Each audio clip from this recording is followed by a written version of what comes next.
அனுப்பி குணமாக்குவா வல்லமையாய் மாற்றிடுவான்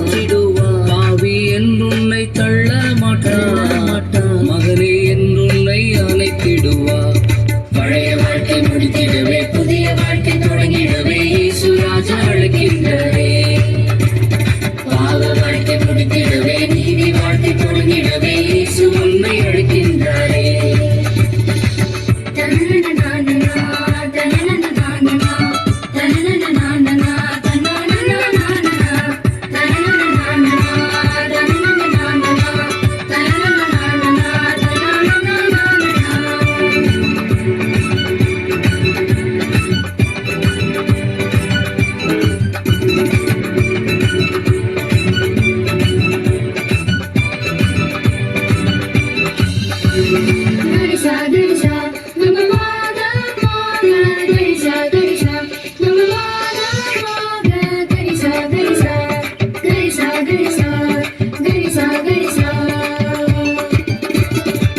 கச்சாடியில் கனிரசமா